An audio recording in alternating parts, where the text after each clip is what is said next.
Auteur d'un livre que j'ai écrit il y a déjà plusieurs années, Ma vie de guérisseuse et le pouvoir des arbres de la Caraïbe. Là, je suis en train de terminer un deuxième qui s'appelle La révélation de soi. Et vous comprendrez pourquoi ce titre,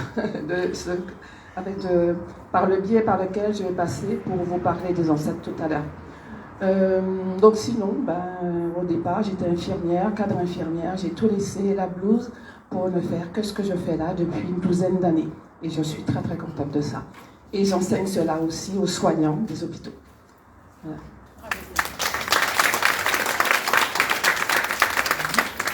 Oui, bonsoir, je suis Juliette Facton-Sainton, à l'origine professeure de langue et linguiste. Et là, maintenant, je travaille depuis quelque temps beaucoup avec des femmes. C'est ce qui nous a emmené d'ailleurs, Liwata et Ife, à travailler avec moi. Okay? On a déjà beaucoup échangé. Je reçois chez moi. Il y a quelque chose?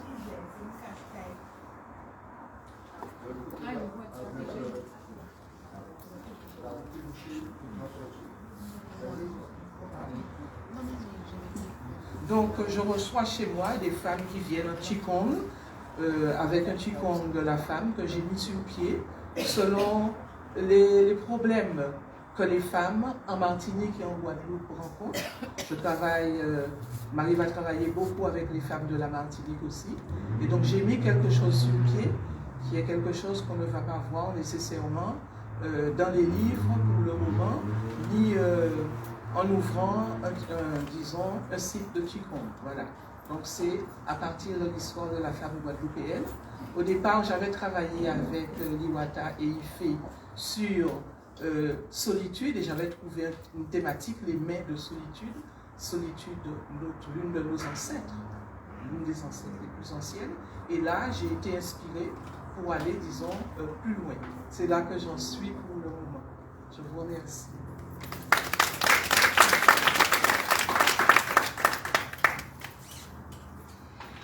Bonsoir à toutes. Alors, je m'appelle Cybèle Trésor. Mon prénom Cybèle, c'est tout simplement le prénom d'une déesse. À la base, c'est une déesse phrygienne qui est associée à la terre-mère, à la fertilité. Donc, certains jours, je porte mon prénom et d'autres jours, c'est lui qui me porte. Et donc, je pense que quelque part, ce prénom m'a aussi emmenée, sans que je ne le veuille, sur le chemin sur lequel je suis aujourd'hui. J'ai eu une autre vie aussi, où j'ai été fonctionnaire, mais où j'étais déjà intéressée par tout ce qui était énergétique. Et puis un jour, j'ai sauté le pas et j'ai décidé justement de me consacrer uniquement à ça. Et la voie que j'ai trouvée pour donc me consacrer à l'énergétique, ça a été le shiatsu, qui est un art japonais. Donc je me suis formée pour être praticienne de shiatsu pendant 4 ans. Et je me suis formée aussi pour enseigner après une dizaine d'années de pratique. Donc je suis praticienne en shiatsu, enseignante. Et au moment où j'ai commencé à faire mon cheminement, je dirais, j'ai d'abord assisté à des cercles de femmes qui ont commencé à allumer cette petite étincelle. C'est à ce moment-là que Cybèle a commencé à se réveiller en moi. Elle s'est dit, ça y est, allez, vas-y. Et donc j'ai entamé ce cheminement. Et moi-même, j'ai commencé, après quelques années, à m'intéresser de plus en plus à l'énergie féminine, à y entrer complètement et à animer des cercles aussi. Et du coup, j'ai eu envie de développer plusieurs arts qui sont liés à la féminité. Et comme Juliette, comme Liwata, comme Ife, qui a participé aussi, qui m'a accompagnée lors de mes cercles en mettant à disposition son espace, je continue à explorer. C'est pour ça que je me définis aussi comme une exploratrice et une accompagnatrice de soi, de l'âme. Voilà.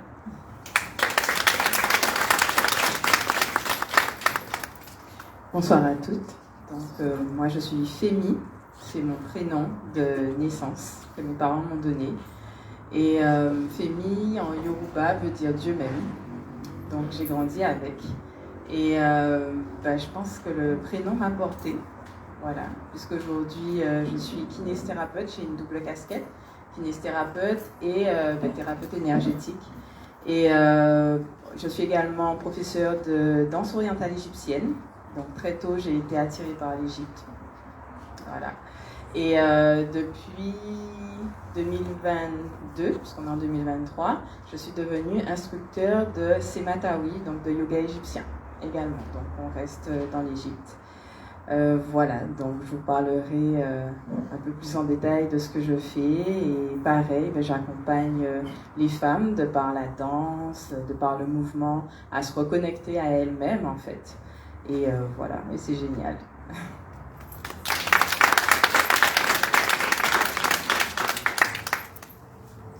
Donc, merci à vous. Donc, juste pour vous indiquer quelques petits détails là sur le fonctionnement de ce soir. Donc, nous allons intervenir l'une après l'autre. Vous avez des questions? Non? Une Twingo noire. C'est vrai que c'est pas toujours évident de se garer là dans le quartier. Alors, donc, nous allons intervenir l'une après l'autre. Et c'est seulement à la fin que vous pourrez poser des questions. Donc, si vous avez des questions, vous les notez. Et après, vous pourrez interpeller la personne à qui vous voulez poser la question. Voilà. Et aussi, en toute fin d'intervention, je pourrais éventuellement, pour ceux qui me l'ont demandé, parce qu'il y a des personnes qui attendaient que je vienne ce soir pour le récupérer. Donc, j'ai publié un livre dernièrement qui s'appelle Lettres d'une future ancêtre à ses afro-descendants. D'ailleurs, demain soir, je dois présenter sur Canal 10 avec Harold. Donc, vous pourrez toujours regarder. Et il est en vente aussi à Cultura et à la Librairie Générale. Mais j'en ai ramené quelques exemplaires ce soir parce qu'il y a des personnes qui m'ont dit qu'ils voulaient le prendre directement. Voilà, c'est juste pour que vous le sachiez. J'en ai pas beaucoup, mais voilà.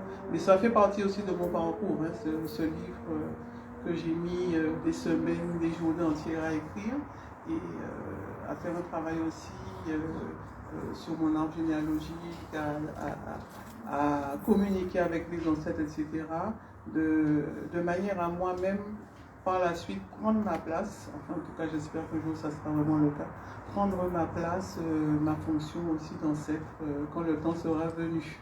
Voilà, donc c'est un livre que je dédie à mes enfants, mais aussi à toute la jeunesse guadeloupéenne et antillaise, puisque moi j'ai été quand même enseignante durant 25 ans, tout près d'ici, hein, à Belbridge.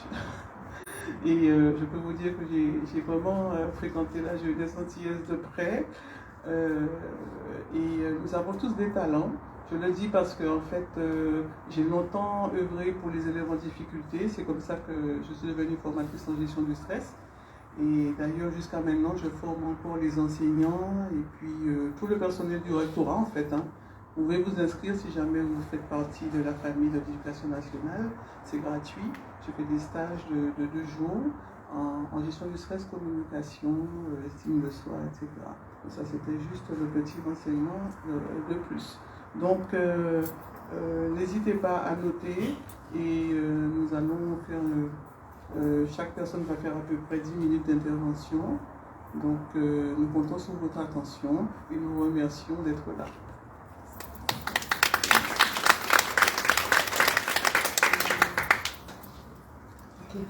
Avant de commencer, j'ai une pensée pour Mme Taichi et je pense que je vais passer cette parole à toi, qui la connais très bien. Madame Taichi. Ah oui. Oui. Alors, Madame Taichi, vous la connaissez presque tous.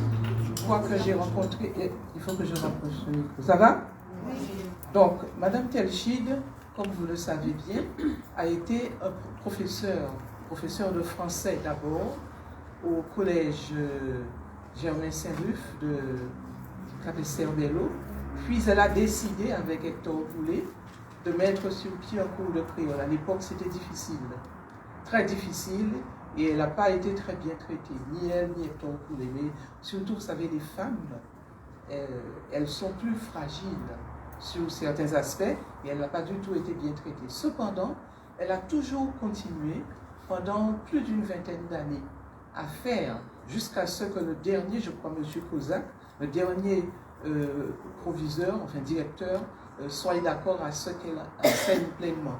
Elle a été l'une des initiatrices du dictionnaire de créole que nous avons maintenant. Si nous pouvons parler dictionnaire créole, c'est bien elle. Avec les autres, bien sûr, mais je vois le rôle de la femme en particulier. Son parcours n'a pas été un parcours très facile. Mettre sur pied un dictionnaire, l'organiser, faire une enquête de mots, ça a été quelque chose pour elle qui l'a porté toute sa vie et qui nous a porté, nous, quand moi je suis arrivée de France et que j'ai commencé à enseigner, je me suis dit, wow, mais qu'est-ce qu'elle fait là, cette dame-là?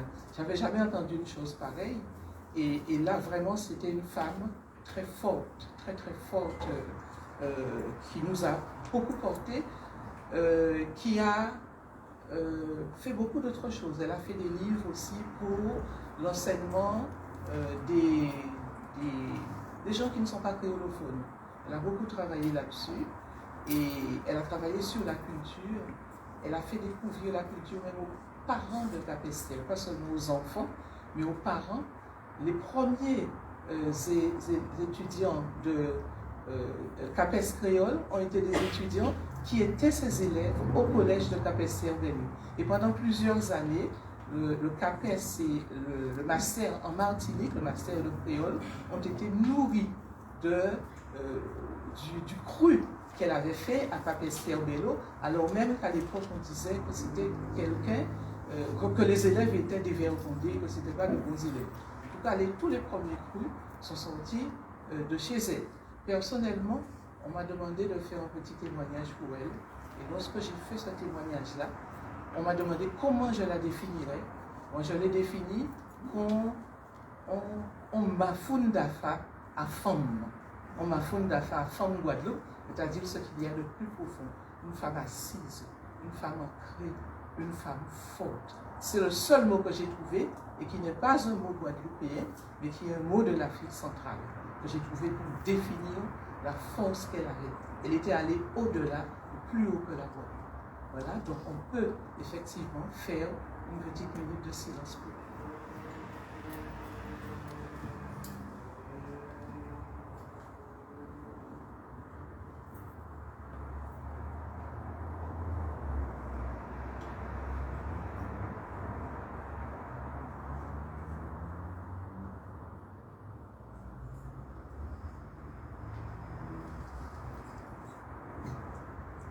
Merci.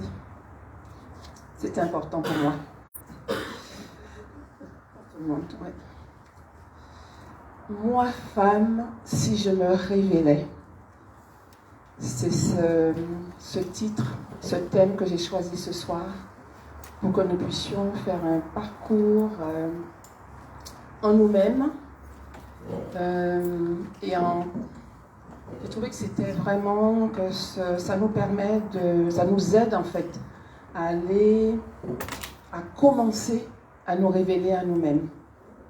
Donc c'est ce que je vais tenter de faire ce soir et je vais vous demander simplement de vous connecter déjà à vous-même et de ressentir ce que je vais dire, si ça résonne en vous ou pas. Parce que c'est une question en fait que beaucoup de femmes se posent, consciemment ou inconsciemment. Je pense que vous vous êtes peut-être posé cette question-là. Moi, femme, et si en écart, montrer tout ça en y, qui m'ont noyé?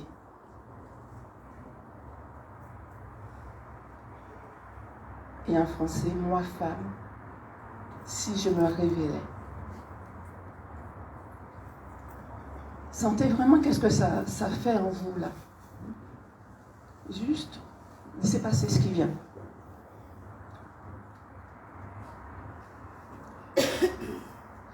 Parce que cette phrase peut nous aider à comprendre où nous en sommes dans notre manière d'être et de faire. Quand on se pose cette question-là, forcément, on va rentrer à l'intérieur de soi et on va se dire, mais au fait, Qu'est-ce que j'ai déjà fait? Qu'est-ce que je fais? Comment je sens? Comment je me ressens? Est-ce que je suis fière de moi?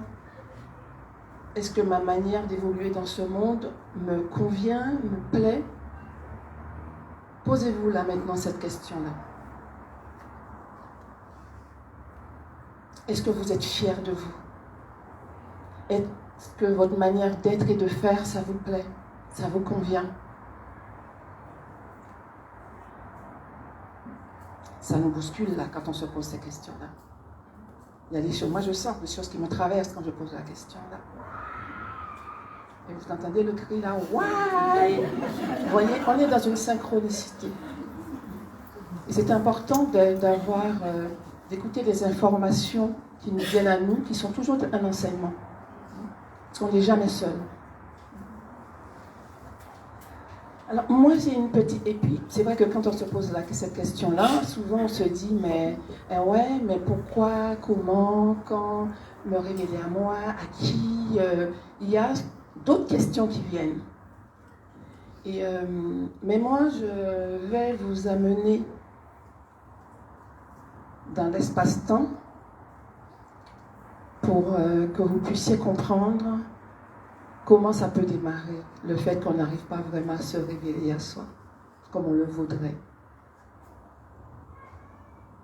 Qui parmi vous n'a jamais entendu, ou un parent, ou une voisine dire à un enfant, « Timoun pela, Timoun fait mes bouches à eau, Timoun baisser à eau, Timoun pas raconter ce qui a passé ici dedans. » Et des phrases comme ça, j'en ai plein. Et en fait, ces phrases-là me sont venues ce matin, je n'avais pas prévu de parler de ça. Et en dormant, juste avant de me réveiller, ma guidance m'a dit, parle de ça, ces phrases-là. Remets-les là aujourd'hui. Pose-les, réveille-les. C'est pourquoi je vous en parle et je les ai écrits. Timoun fait mes bouches à eau, fait mes jambes à eau.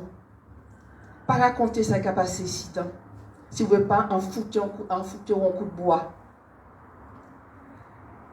Les tout bitins qui est blanc comme coton ou qui peut annoncer nouvelle là. Si vous racontez des affaires à vous, bitin à vous, pété marché. Pas montrer mon affaires à vous. Baigner, nager, mais pas plonger les amis à vous. Il ne faut pas raconter tout ça ou qu'à voir, tout ça ou qu'à tendre, tout ça ou qu'à mettre en bouche à eau. Tout ça yo bar à n'importe qui, et tout ça yo bar à n'importe qui monde. Est-ce qu'à tendre moins? Voilà des phrases, des mots que nous avons entendus dans notre jeunesse. Et ces phrases-là, ce sont des injonctions, ce sont des informations que nous engrainons, qui viennent s'imprimer en nous et qui sont avec nous. Et nous fonctionnons avec cela.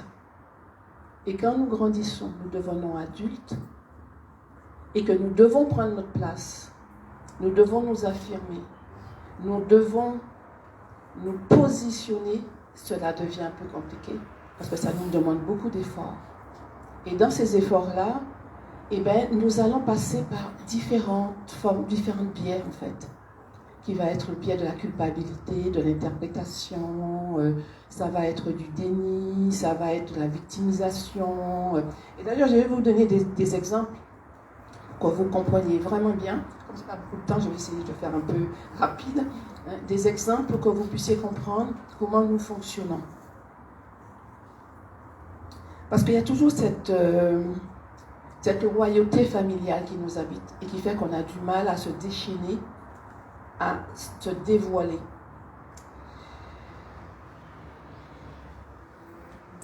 Alors, donc, il y a une première question qui nous vient. C'est pourquoi me dévoiler? Comment je me dévoile? À qui? Et est-ce vraiment nécessaire? Et après arrivent des croyances, des suppositions, des interprétations, des projections, de la victimisation, du déni, de la toute-puissance aussi, de la culpabilité, tout et n'importe quoi pour éviter de s'émanciper de cette royauté familiale, éducative et culturelle. de lâcher toutes ces peurs qui nous habitent et qui ne nous appartiennent pas. Alors parmi les exemples, il y a cette croyance qui nous fait dire « Moi, je suis moi, je suis en action, donc je me révèle. » Ou bien on se dit « Je me connais, donc je sais ce que je veux et ce que je ne veux pas. » Et puis, on se dit aussi « Me révéler à quelqu'un, aux autres, c'est l'emmener dans mon intimité, dans mon jardin secret. Et après, que se passera-t-il » Là, on peut aussi partir dans les suppositions. Je risque de me sentir nue si je me dévoile, sans défense. Et si cette personne ne respectait pas mon jardin secret, en faisant un jardin public, comment me sentirais-je? Et puis on peut mettre une bonne petite couche de culpabilité qui est comme, ce serait de la trahison, un mauvais choix relationnel de ma part, ce sera de ma faute, je ne devrais en vouloir qu'à moi-même. Et puis, un peu de victimisation qui est, ce n'est pas de ma faute, juste une personne malhonnête, pas fréquentable, manipulatrice, qui s'est servie de moi et de ma faiblesse. Voyez un petit peu dans toutes ces tournures qu'on peut avoir. Et dans le mode déni et projection sur l'autre, et le côté aussi égocentré qu'on peut avoir dans la toute-puissance, c'est est-ce vraiment quelque chose à révéler?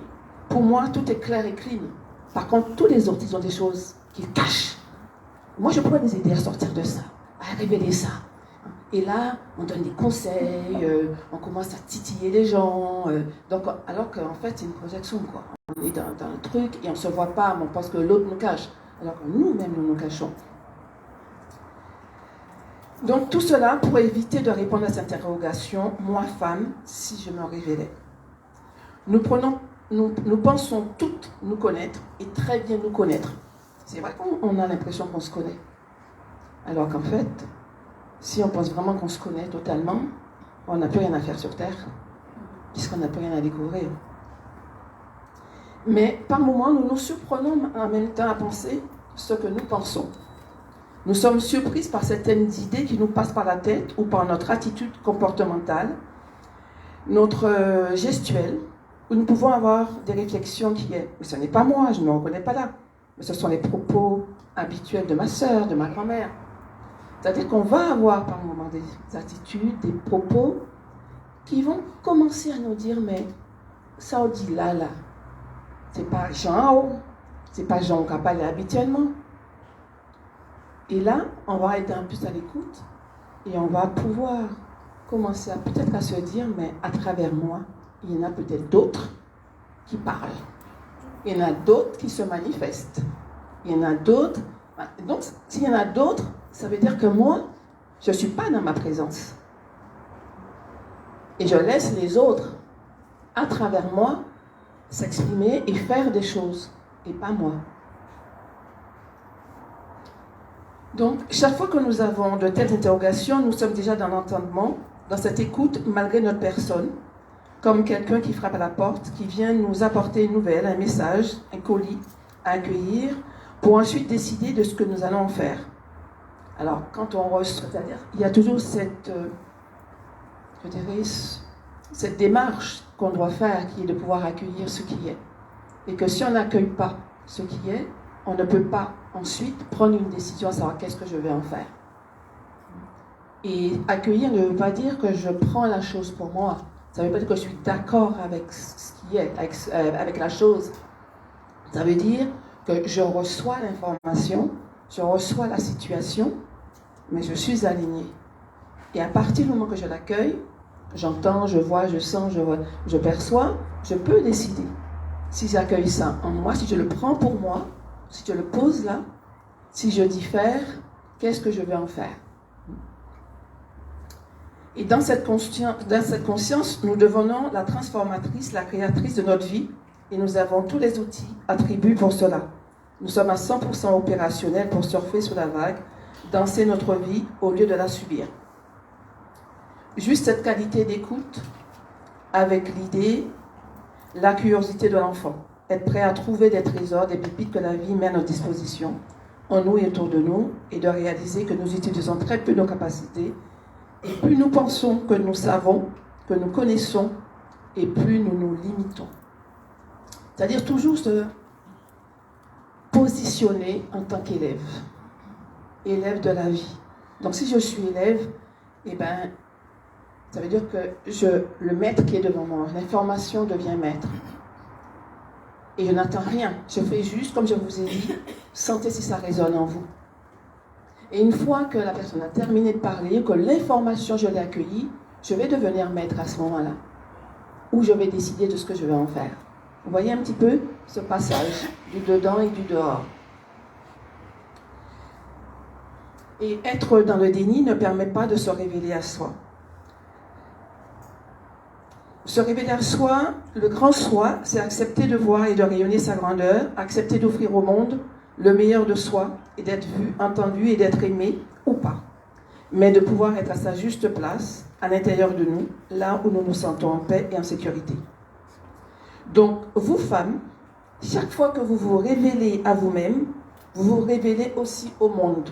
Vous l'éclairez, vous apportez votre lumière, de l'ouverture, vous amenez de la fluidité, de la libération pour toutes vos lignées de femmes. Vous allégez toute l'histoire familiale, les relations s'apaisent, se clarifient, s'enrichissent et influent sur les descendants. Accepter de vous révéler à vous, c'est oser être soi. Accueillir vos inspirations, vos intuitions, les suivre pour concrétiser, réaliser ce qui doit l'être. Donc de vivre pleinement votre vie, votre pleine puissance sacrée, ce pourquoi vous êtes venu vous incarner. Et tout cela est possible par la reconnaissance et la connexion avec vos ancêtres. Notre base, pour continuer leur travail, leur évolution en faisant mieux et plus facilement. À ce titre, nous avons à les honorer, à nous honorer, à honorer la femme que nous sommes avec toutes nos facettes et d'arrêter de faire la guéguerre ou la guerre avec nous-mêmes. Incarner toutes nos dimensions car nous sommes multidimensionnels. Donc, l'atelier que je vais animer samedi matin sera pour vous permettre de vous connecter à votre base, solidifier votre socle, celui sur lequel vous devez prendre appui, parce qu'il vous enracine dans qui vous êtes réellement, ce pourquoi votre âme a choisi de s'incarner ici, à travers vos parents, pour faire de vous la personne que vous devez fondamentalement être. Une meilleure version de vos parents et grands-parents, une personne qui doit pouvoir sentir, ressentir son entièreté, cette lumière divine qui la traverse, en dépassant les lourdeurs, les obstacles, pour rayonner l'énergie du tout possible, de la fluidité et de la paix. Donc c'est un travail que je fais régulièrement en individuel, que je fais aussi dans les groupes que j'anime, et que là, je vais vraiment, pendant 2 heures, 1h30, 2 heures je crois, me mettre à votre service. Pour cela, avec nos ancêtres, avec notre guidance. Et ce matin encore, j'ai eu des informations que je n'avais pas prévues pour l'atelier. Il a dit, oh, mais ça arrive une fois, de plus en plus fort même. Bon. Et c'est vrai que je vous le dis avec mon cœur parce que ça m'a permis encore une fois de faire cette expérience de l'entièreté, de cette puissance qui m'habite par moments. C'est pas tout le temps, dommage d'ailleurs. Mais très souvent d'ailleurs. Et j'aime ça parce que dans ces moments-là, je sens vraiment que je ne suis pas seule, que je suis accompagnée et que je suis à ma place. Moi, je suis déjà à la retraite, je pourrais arrêter tout vite. Ma café sans n'y a fait, parce que comme moi, je m'en fait. Et quand je fais la fainéante, quand je dis, bon, on ne va faire rien, eh bien, il y a des gens qui viennent me dire, tiens, pour nos enfants, il faut faire ci, il faut faire ça. Donc, allez. Voilà, donc là, on me donne des missions, on m'envoie toute la jeunesse. Je parle de ça parce qu'il y a quelqu'un là qui m'a fait un plan là pour les adolescentes que je n'avais pas prévu de faire. Et ça a résonné tellement en moi que du coup, j'ai fait le projet pour des adolescentes, pour les jeunes filles. Et donc tout cela pour vous donner comme exemple que quand nous sommes au service, nous n'avons pas d'effort à faire. Les choses, on ne cherche rien. Les choses viennent nous trouver et nous sentons vraiment si ça résonne en nous ou pas et ce que nous devons faire. Et quand on dit « Ok, j'y vais », mais moi, la manière de dire c'est « En d'accord, mais c'est ça qui a fait ». Et pas bangaz, pas mettre un pompe qui emmerdez-moi. Ah, moi je suis comme ça, hein, dans mes émotions, parce qu'il faut travailler avec vos émotions. C'est pas un petit français. S'il vous plaît, pas d'en prière. Nous, Adam, ben, ok, en 4 ans de ça, mais moi-même, pas faire moi chercher pompe midi à 14h. mettre ça ben, moi, sur un plateau d'eau. Et voyez, ben, moi, tout ça, moi, fait. Et je vous assure que les choses arrivent. Ou je tombe sur un livre, ou une émission, n'importe quoi qui arrive, et puis, ça me vient, je me mets sur mon ordinateur, et c'est ce qu'a débuté là, en fait. N'est-ce pas? Voilà. Donc, je vous ai donné cet exemple de la puissance du féminin sacré quand on est connecté et qu'on accepte d'être connecté. Et voilà. Je vous remercie de votre écoute. Donc, nous allons applaudir la déesse Liwata. Vous avez déjà compris à qui vous avez affaire. Hein. Là, c'est quelqu'un de bien ancré et qui va vraiment nous mettre dans notre enracinement pour aller plus loin, nous connecter, etc. Voilà.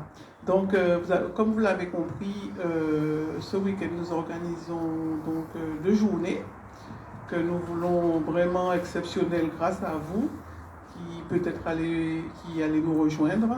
Donc, nous avons toute la journée du samedi sur Gosier, dans un espace en pleine nature, voilà, que nous avons préparé. Merci, pas de souci, tout est, voilà, il y a tout ce qu'il faut. Et simplement, donc, il va y avoir 4 ateliers le samedi, on va vous en parler. Et Juliette va animer, elle, par contre, un atelier assez singulier en rivière. Voilà, donc c'est assez inédit. Et ce sera le dimanche matin au Jardin d'eau. Voilà, donc je passe... c'est Fémi qui doit s'expliquer. Voilà. Alors Fémi, qui est la Benjamin du groupe, ce qui n'enlève rien à ses capacités et ses qualités.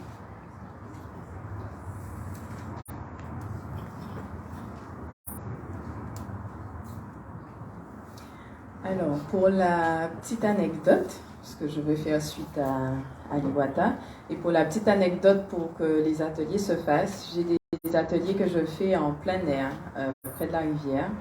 Et je suis dans la même dynamique. Chaque fois que je dois faire un atelier, ça doit se faire. Même s'ils ont annoncé, c'est arrivé une fois, vigilance orange, tout le monde panique, qu'est-ce qu'on pourra faire? Je sais que je dois faire mes affaires.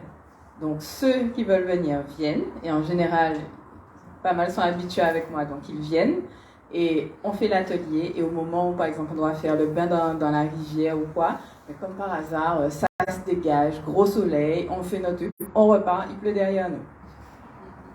Donc on fait ce qu'on a à faire. Voilà. Alors, pour faire suite à Christiane, à Liwata, du coup, oser être soi. Donc quand on est consciente qu'on a besoin de se reconnecter à soi, on ne sait pas forcément quel chemin prendre et comment faire. Okay? Donc je vais vous donner un peu la vision de comment on fonctionne dans des grandes lignes pour que vous ayez des astuces, des choses pour pouvoir rester connecté à vous. Alors, se révéler à soi, c'est un chemin qui est toute une vie. Okay. Et donc, ça demande d'être en conscience dans tout ce qu'on fait. L'idéal, c'est d'être en conscience H24, 7 jours sur 7. En vrai, c'est un peu plus compliqué que ça, mais on peut tendre au maximum à ça. Okay? Donc, pour que vous compreniez comment le corps fonctionne, on a notre corps physique et on a nos corps subtils. Okay? Pour maintenir nos corps en général dans une haute vibration, pour pouvoir rester connecté, sentir, écouter son instinct, savoir que c'est la bonne voie, pour pouvoir prendre des décisions, il faut que tout soit aligné, qu'on soit OK, qu'on soit bien à l'intérieur de nous. Donc ça va demander de faire attention aux différents plans. On va commencer par le plan physique. Le plan physique, basiquement, on va penser à l'alimentation et au mouvement. Donc c'est très classique, on va dire bouger, faites une activité physique, etc. Mais en conscience, ok?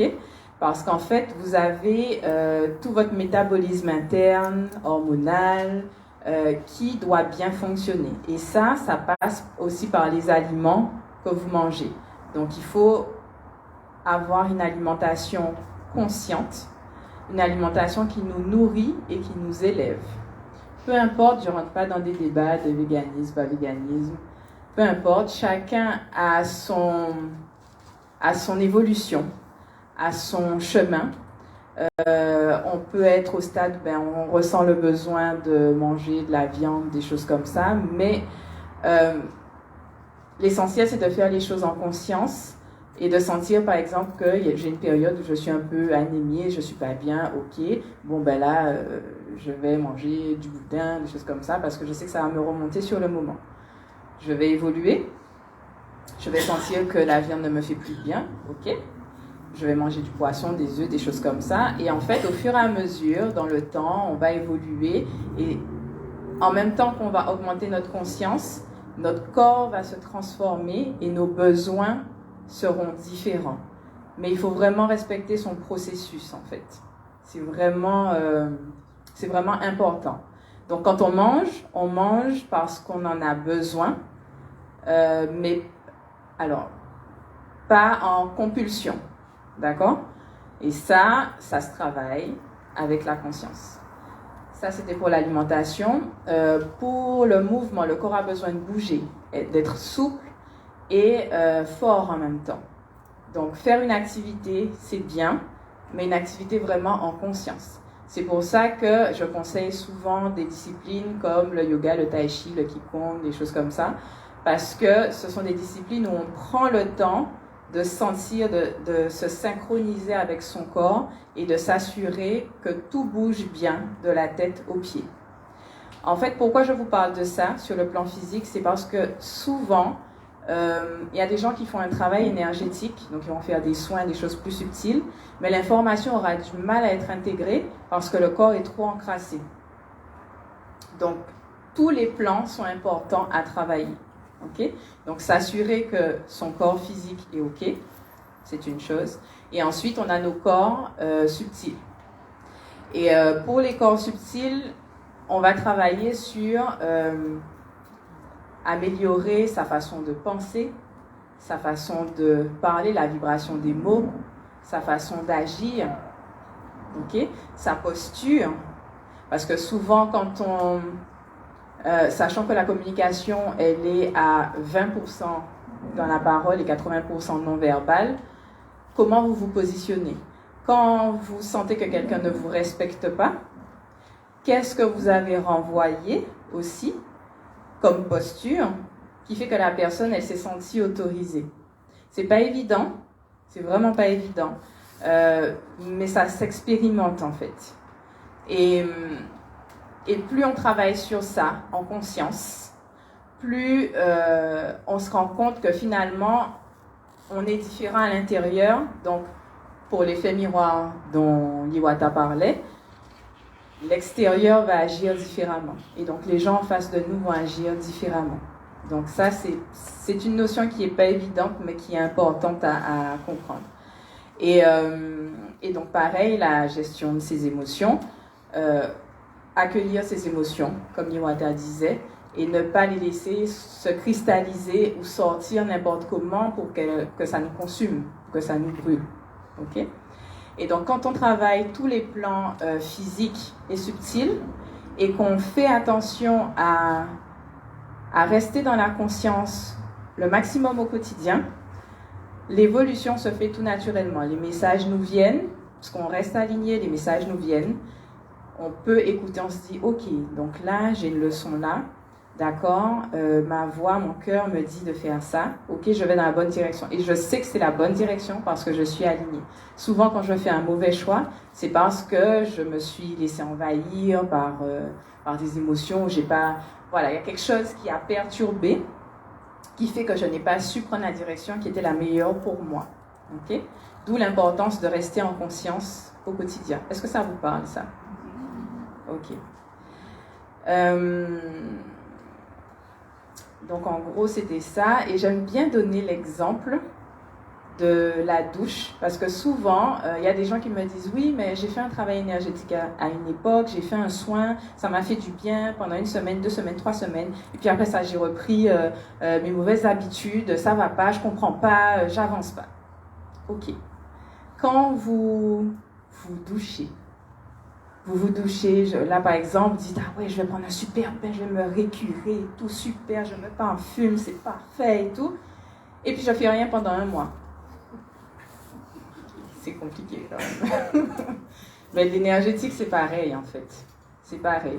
Vous avez en permanence des interactions avec l'extérieur, vous avez plein de choses qui se passent en vous parce que vous avez vos blessures, vous avez votre vécu, vous avez vos trucs. Et forcément, votre vibration va changer, elle va monter, elle va descendre. Okay? Si vous ne faites pas ce travail de... j'aime pas dire forcément nettoyage, parce que c'est pas que nettoyage, parce qu'il y a le rechargement, mais ce travail d'entretien énergétique quotidien, 1 fois par semaine, 1 fois par mois. Et ce travail-là, ça peut être quoi? Ça peut être, je vais prendre mon bain de mer tous les dimanches, parce que la semaine a été chargée. Ça va être mes intentions que je vais poser le soir avant d'aller dormir ou le matin au réveil pour donner la direction à ma journée. Ça peut être aux différentes lunes, par exemple. Je profite de la nouvelle lune pour lâcher certaines choses, utiliser la pleine lune pour donner de la force à mes envies, à mes projets. Donc ce sont des petites choses qui sont à mettre en place et c'est ce qu'on appelle la routine énergétique en fait, qui est fondamentale pour qu'on puisse avancer en toute sérénité. Est-ce que ça va? Ok, parfait. Et du coup, samedi, moi j'aurai un atelier, donc je suis très dans le corps, en tant que kiné, danseuse, voilà. Et du coup, l'atelier sera vraiment, ce sera un mélange, ce sera inédit, parce que ce sera un mélange entre la danse orientale égyptienne et le Sematawi, le yoga égyptien. Et l'idée sera vraiment de, quand je fais un mouvement, quand je fais une action, est-ce que ce que je pense, c'est ce que je fais? Est-ce que mon corps répond comme ce que je voudrais? Et le fait de synchroniser le corps avec l'esprit, ça permet d'être beaucoup plus aligné. Donc c'est une belle voie aussi de découverte de soi. Et forcément, quand on commence, on se dit mais ça répond pas là, mais je comprends pas, ça bouge pas. C'est pas grave. Juste accueillir que c'est ok. Là tout de suite ça bouge pas. Vous répétez le mouvement 1 fois, 2 fois, à la 10e fois ça fonctionne, peut-être la fois d'après ça va fonctionner et c'est ok. Et au fur et à mesure on chemine et on se synchronise pour être vraiment aligné et faire les meilleurs choix pour soi. Voilà, je vous remercie.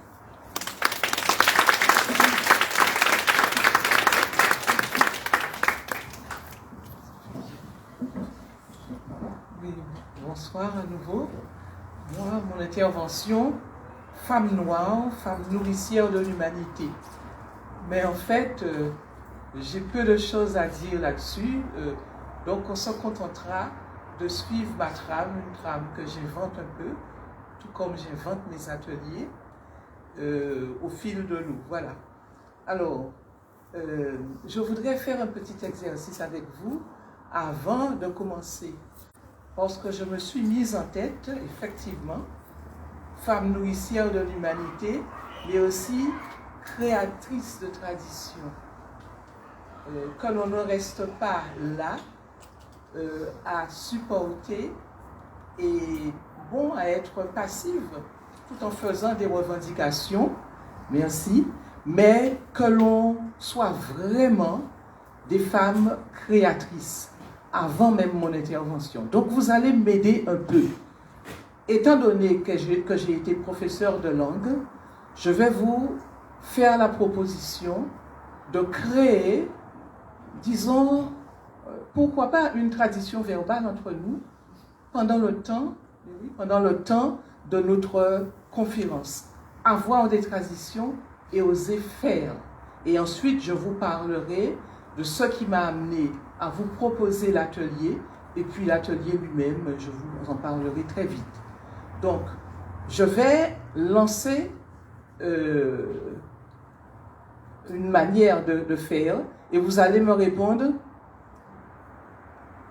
Amé. Alors je dis Ago. Amé. Ago. Amé. Maintenant je dis Tra Tra Omaniaba et vous allez me répondre Yao. Tra Tra Omaniaba, Yao. Je reprends. Ago. Amen. Ago. Amen. Tra tra au maniaba. Yao. Voilà. Ici, là, ce que vous avez fait, vous m'avez aidé à lancer le débat, à prendre la parole. Ça, je l'ai appris quand j'étais beaucoup plus jeune au Ghana.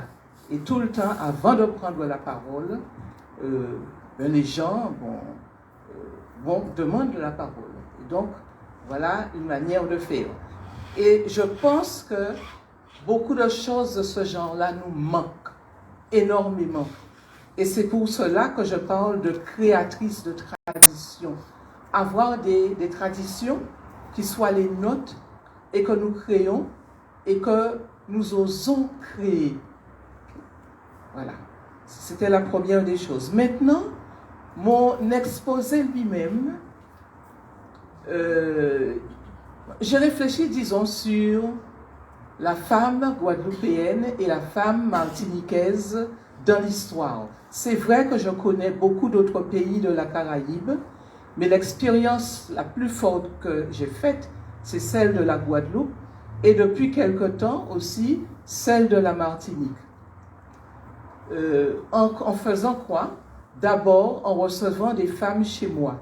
Donc j'ai reçu des femmes, effectivement, qui étaient particulièrement inquiètes tout le temps alors qu'on faisait des mouvements. Je leur demandais, mais pourquoi vous n'arrivez pas à faire tel mouvement? Bon, au début, elles n'arrivaient pas à le dire. Et au fur et à mesure, je me suis rendu compte que toutes les personnes dont j'étais entourée, eh bien, des personnes tout à fait normales, c'est des personnes qui, comme Liwata vient de le dire, avaient subi beaucoup de problèmes. Et parfois, c'était leur grand-mère ou leur arrière-grand-mère, et elles le disaient difficilement, mais elles arrivaient à le dire quand même. Et à certains moments, je me suis rendu compte que certaines des sévices ou des supplices ou autre chose, ça peut être un supplice parfaitement mental aussi, qu'elles avaient subi, remontaient à très loin dans l'histoire. Et donc, on entrait dans l'histoire de la Guadeloupe et dans l'histoire de la Martinique. Et donc, c'est ainsi qu'au fur et à mesure, je leur ai dit, mais en fait, ce que vous ressentez là, vous êtes gêné de le dire et vous me le dites en secret, mais en fait, je me rends compte que tout le monde autour de moi a ces difficultés-là. Presque toutes les femmes que je rencontre ont ces difficultés-là. Et à ce moment-là, j'ai cherché une manière différente de travailler avec les femmes qui le voulaient, autre que par le tai chi, dont je suis professeur de tai chi, et autre que par le qigong pur, ce que l'on rencontre dans la tradition asiatique. J'ai cherché et j'ai trouvé que travailler dans la conscience, précisément, c'est très important. Tu te lèves le matin, tu souffles. Tu souffles, il faut souffler, et tu te lèves le matin, tu te dis, en ce moment où je me lève, je fais de ma vie un acte sacré. Tu changes toute ta journée quand tu fais ça. Et quelle que soit la difficulté que tu as pu avoir dans ton enfance, tu changes entièrement. Tu changes entièrement ta journée, elle n'est plus la même. Et donc, je reviens un petit peu maintenant au parcours de ces femmes, à notre parcours à nous, en fait. Okay? Les femmes guadeloupéennes, pour autant que je me rappelle, pour autant que j'ai pu lire, et les femmes, disons, dans toute l'Amérique, les femmes noires dans toute l'Amérique, elles ont été nourricières de l'humanité en ce sens qu'elles ont dû s'oublier pour allaiter les enfants des maîtres. La première des choses, elles ont dû vraiment s'oublier. Je ne sais pas si vous vous rendez compte ce que ça signifie dans notre relation aujourd'hui avec nos propres enfants. C'est quelque chose, hein, ça. On a dû s'oublier pour nourrir les autres. Et parfois, on a dû ne pas avoir nos enfants, les laisser partir au loin parce qu'on n'avait pas d'autres moyens. L'autre vendait l'enfant et tu n'allais plus le voir et tu t'occupais de l'enfant d'un autre qui se trouvait être un petit enfant du colonial dont tu étais, La servante, pour ne pas dire autre chose. Okay? Et les femmes, je crois là, il faut regarder autour de nous, réfléchir, regarder, observer. Il y a des femmes qui m'ont osé dire des choses dans ces enquêtes-là. Je prends une expression, ne soyez pas fâchés, ne vous sentez pas visés, parce que moi-même, dans toute ma famille, j'ai retrouvé la même chose. Ah, c'est moun qui a fait Timoun ba blanc. Okay? Cette expression que j'ai souvent entendue durant mon enfance. Okay? C'est moun qui a fait Timoun ba blanc. Mais qu'est-ce que ça veut dire? Qu'est-ce qu'il y a derrière ça? Ça veut dire que, en fait, la femme noire, la femme guadeloupéenne et toutes les autres de la Caraïbe ont toujours cherché un moyen de s'en sortir. Elles ont toujours cherché un moyen de s'en sortir, et dans tous ces moyens, il y avait par exemple ça.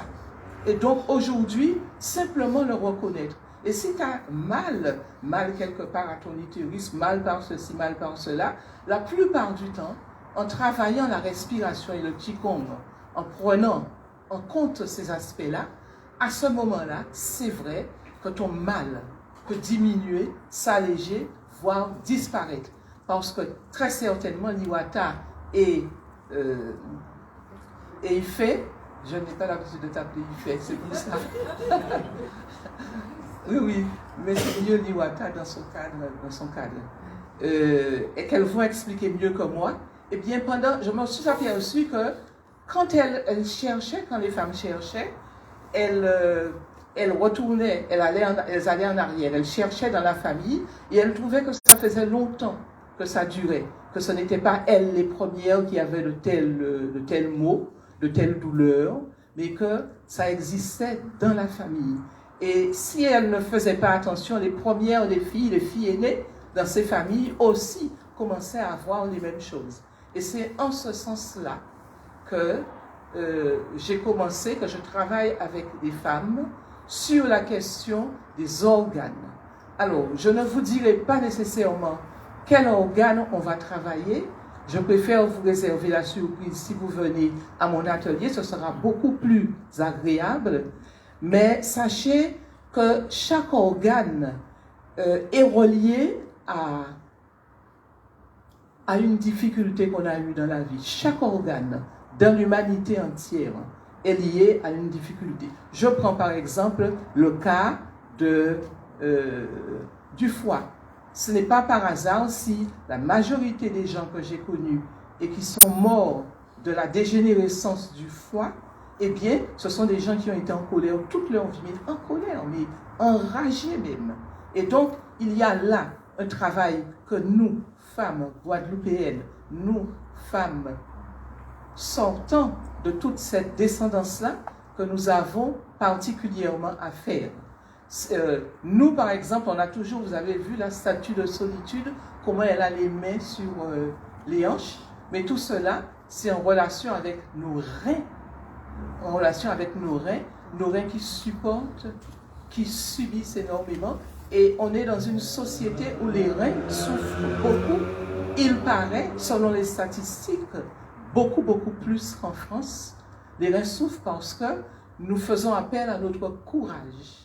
Et quand nous faisons appel à notre courage, eh bien parfois, si nous ne savons pas gérer, et en général, c'est pas si simple que ça de gérer, eh bien en gérant, on prend toute l'énergie du courage des reins. Et donc, il y a un travail à faire. Donc, ce serait comme ça. C'est lié, disons, donc chaque organe du moins est lié à une difficulté et surtout à un aspect positif, parce que à l'aspect négatif correspond un aspect positif. Et donc retrouver, j'ai bien aimé la manière dont elle parlait, retrouver en disant, je ne sais pas comment tu as dit ça, mais à un moment tu as dit quelque chose qui m'a fait penser à ça, retrouver son aspect positif, okay? Rentrer en soi et retrouver son aspect positif et déposer, c'est la même face, les deux facettes d'une même chose. Okay? Les deux facettes d'une même chose, où d'un côté, dans un organe, tu as l'aspect négatif et de l'autre, tu peux générer ton aspect positif. Et c'est donc ça que disons, j'aimerais bien travailler avec les personnes qui s'inscriraient à cet atelier où seront présentes aussi toutes mes amies, mes partenaires. Voilà. Et alors, je crois qu'il y a un petit point qu'on doit faire, mais on va vous envoyer un mot d'ici ce soir ou demain. En fait, on va vous demander si vous pouvez, sans dépenser de l'argent, mais emmener un petit quelque chose, soit de très très propre, que vous n'aurez pas encore mis pour venir, pour arriver. Ou si vous voulez acheter un petit quelque chose de neuf. Mais surtout un petit quelque chose de propre que vous n'allez pas mettre et que vous allez échanger, mettre sur vous dans les lieux. Et ensuite, voilà. Et après, oui, c'est vrai que après le bain, c'est important. Parce que vous allez vous renouveler entièrement. Comme le font les femmes noires cubaines, comme le font les femmes au Brésil, ok? Quand on se lave, on enlève tout le mal sur soi. Mais on va le faire en conscience et dans la conscience de certains de nos organes. Et avant, on va pratiquer des mouvements qui sont les nôtres aussi. Et pas ceux des autres. Voilà. Merci. Et l'idéal serait même pour ce serait que vous veniez le dimanche. Ouais. L'idéal, ce serait que vous veniez le dimanche avec un vieux vêtement que vous voulez vous débarrasser. C'est-à-dire que donc vous venez avec ce vêtement-là, vous allez pouvoir faire votre bain. Et ensuite, en repartant, pour repartir, vous allez mettre votre nouveau vêtement, qui peut être un vêtement neuf ou un vêtement bien propre, bien repassé. Vraiment la renaissance. Bon, voilà ce que je voulais bien préciser. Oui. Et avant de partir, après avoir mis votre vêtement, j'aimerais qu'on ait, si on n'a pas, c'est pas grave, hein, une demi-feuille où on va écrire quelque chose à propos de ce qu'on a lâché. Okay? Si vous voulez le dire, vous allez le dire à haute voix. Si vous ne voulez pas, c'est pas grave. Okay? On peut le dire en chanson, on peut inventer, on peut créer quelque chose, voyez-vous? Voilà, merci.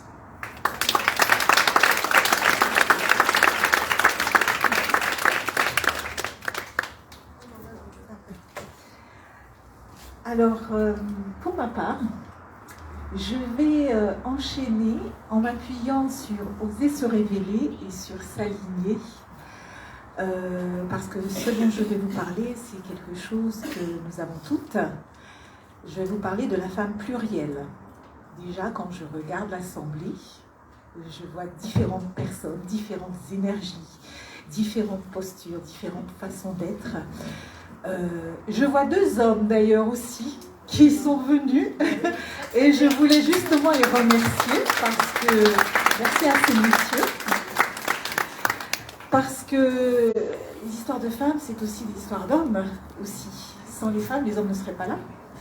Donc pour pouvoir oser se révéler et pour pouvoir s'aligner, vous avez un outil, nous avons un outil, nous les femmes, auquel nous ne pensons pas souvent et qui est là en permanence et qui s'accorde avec nous tout au long du mois, tout au long de l'année, tout au long de notre vie, c'est notre énergie féminine. Cette énergie féminine, la femme est un être qui est cyclique. Qu'on le veuille ou pas, la femme est cyclique. Et malheureusement, nous vivons dans une société qui voudrait que nous soyons linéaires. C'est pas possible. C'est comme vouloir faire rentrer un carré dans un rond. Alors, cessons d'être linéaires et commençons à fonctionner justement de manière cyclique. Cette énergie cyclique, comme vous l'avez certainement déjà entendu, elle est liée aux phases lunaires, parce que la femme est un être lunaire. Donc, de la même manière que la lune a ses phases, nous avons nos phases qui sont identifiées aussi par notre cycle menstruel. Et même quand il n'y a plus de cycle menstruel, le cycle continue. Donc, oui. Et même quand vous avez subi une hystérectomie, que vous pensez qu'il n'y a plus rien, vous avez quand même un cycle. Voilà. Et donc il est important de prendre conscience de cette énergie qui fluctue tout au long du mois et tout au long de notre vie. Parce qu'à partir du moment où on a identifié ces différents types d'énergie, ça nous permet de savoir comment nous fonctionnons, comment nous pouvons nous révéler, comment nous pouvons nous aligner, parce que nous savons qu'à telle période de notre cycle, ou à telle période du cycle lunaire, je suis en capacité de faire ça. Ou alors, je ne peux pas faire ça.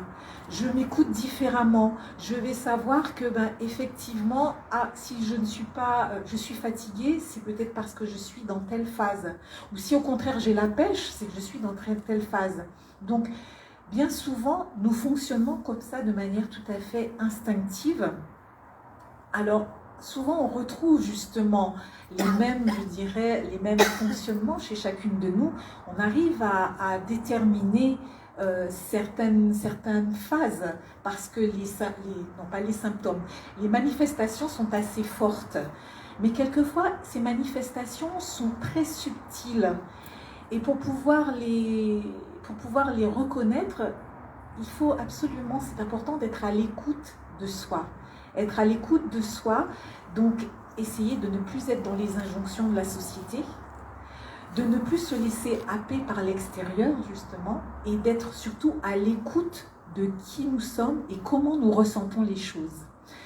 Donc, c'est pour ça qu'il est important aussi d'essayer de faire fi de tout ce qui se passe à l'extérieur.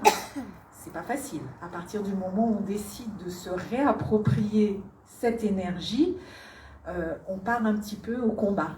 Parce que ça nous apprend justement à dire non. Ça nous apprend à nous demander, mais qu'est-ce que je veux? De quoi j'ai envie? De quoi je n'ai plus envie? À quel moment j'ai envie de faire ça?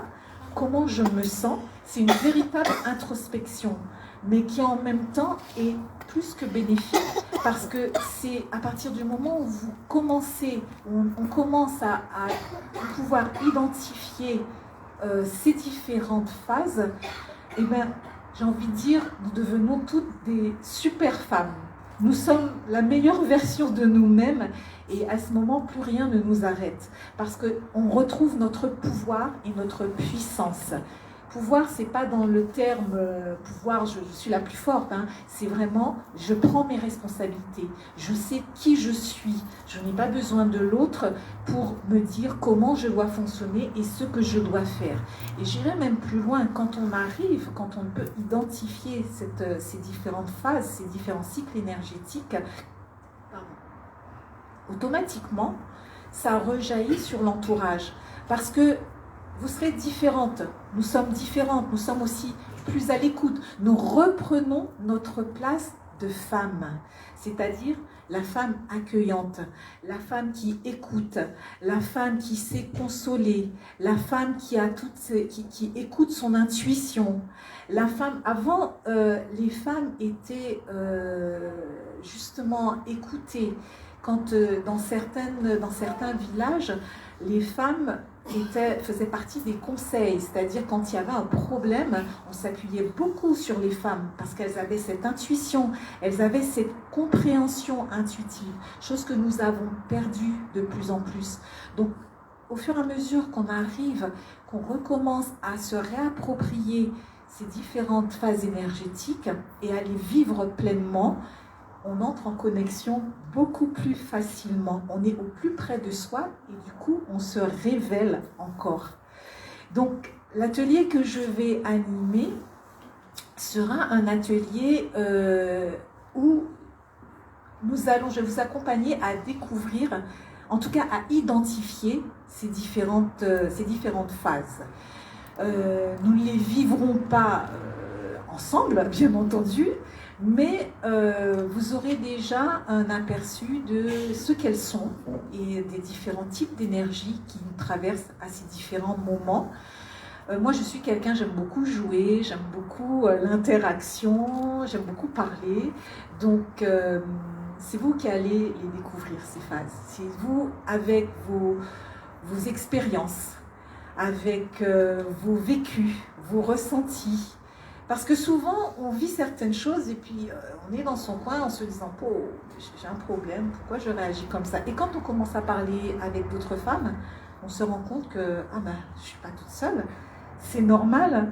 Donc finalement, c'est important de pouvoir échanger, c'est important de pouvoir confronter nos vécus et nos expériences. C'est important de retrouver cette sororité. C'est un mot qu'on entend de plus en plus et qui est très, très, très important pour nous les femmes. La sororité, c'est quelque chose qui a toujours existé, mais qui au fil du temps a été de plus en plus mise à mal par la société patriarcale, parce que justement, quand la sororité est là, plus rien n'arrête les femmes. Et il est temps qu'on retrouve cette sororité, il est temps qu'on arrête de se regarder de travers, et il est temps justement que, en connaissance de ça, quand je me connais, quand je connais mon énergie, j'entends et je comprends, je vois celle qui est en face de moi, je vois cette sœur qui est en face de moi. Et vous verrez que dans tous ces... Quand vous allez identifier, quand on va identifier toutes ces phases énergétiques, vous aurez des choses qui vont remonter aussi, des choses que vous avez vécues, des événements, des situations, ou que vos mères faisaient, vos grands-mères faisaient. Ah tiens, et ouais, effectivement, à telle période, elle faisait ça. Il y a certaines choses qu'on oublie, des rituels, ou alors, on dit des rituels, mais quelquefois, c'est même pas ça n'a pas été vécu comme des rituels. Moi, je vois quelquefois, ma maman fait des choses, et je lui dis, mais pourquoi tu fais ça ? Mais je sais pas, moi j'ai toujours vu mes tantes faire ça, sans savoir, mais ça se perpétue. Et en réfléchissant, en ayant parcouru et cherché justement avec cette connaissance des différentes énergies, j'ai pu comprendre, ah oui, effectivement, on fait ça pour telle et telle raison. Mais c'est tellement ancré que c'est passé dans la transmission non verbale. Et c'est important maintenant de remettre une signification, parce que du coup on fait les choses en conscience et du coup ça a beaucoup plus d'impact, c'est différent. Donc voilà, je vous invite donc à assister à cet atelier, et ça vous permettra justement d'être plus en accord aussi avec qui vous êtes en tant que femme. Merci de votre écoute.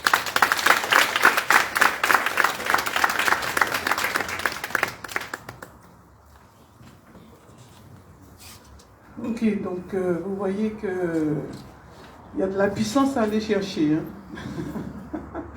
On ne s'en rend pas compte, mais on a toute cette puissance en nous, toute cette lumière, tout cet amour en nous, qui est souvent étouffé parce que, voilà, on nous demande tout le temps d'être des superwoman au quotidien, pour des choses qui en fait souvent, sont pas si importantes que cela. Par exemple, souvent, moi, dans mes formations, j'ai des dames qui me disent, oui, mais moi, quand je rentre chez moi, la première chose que je fais, il faut que la vaisselle soit faite, il faut que ceci soit fait, il faut que je sois une bonne mère, hein, il faut que je sois une bonne femme, en fait, pour ne pas dire femme de ménage.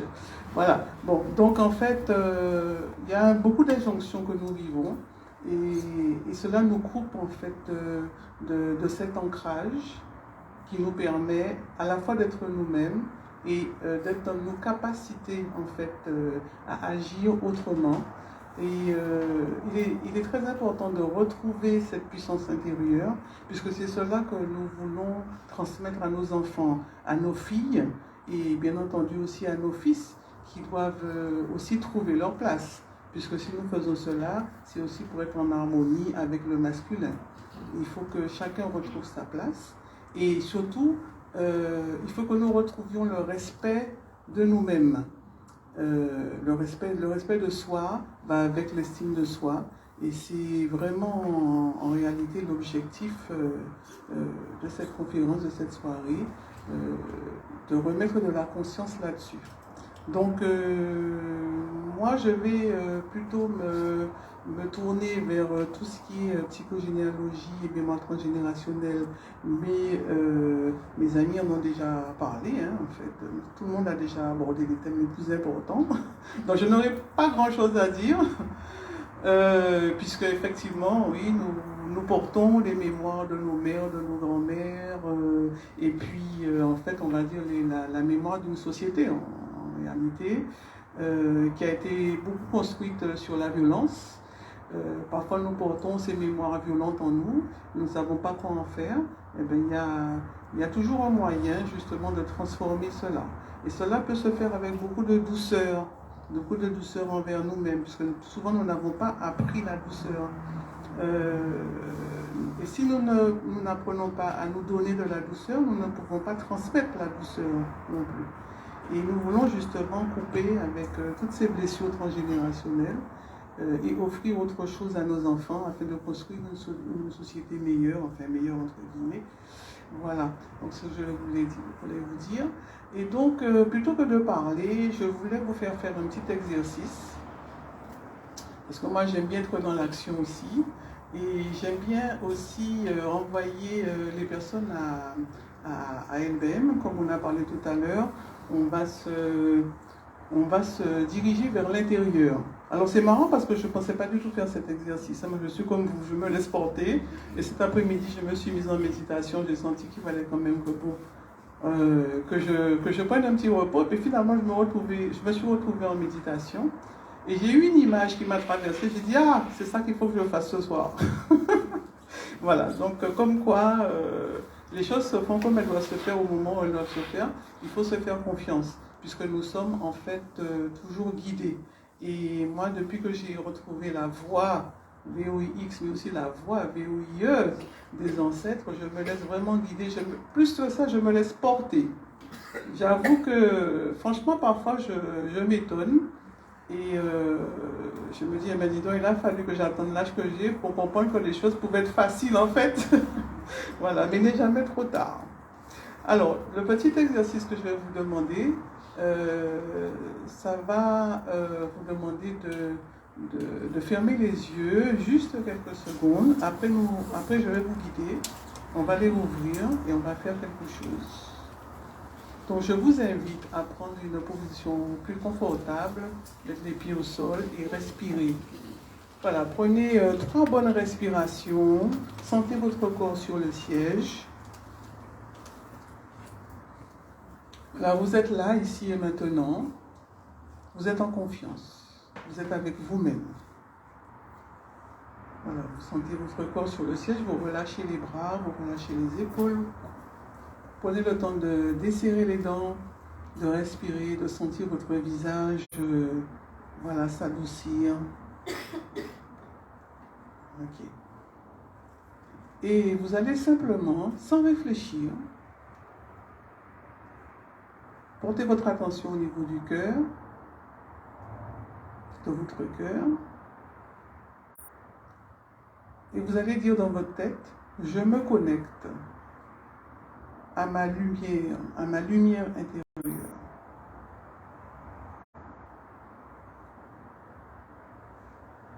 Donc sans réfléchir, cela se fait tout naturellement.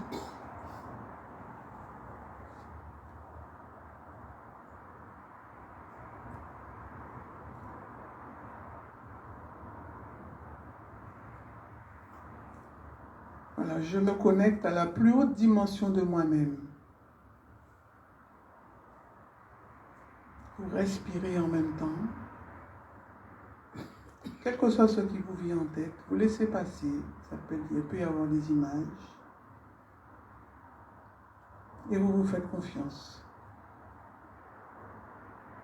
Donc cette lumière que vous avez connectée, elle est toujours là. Elle est toujours là pour vous.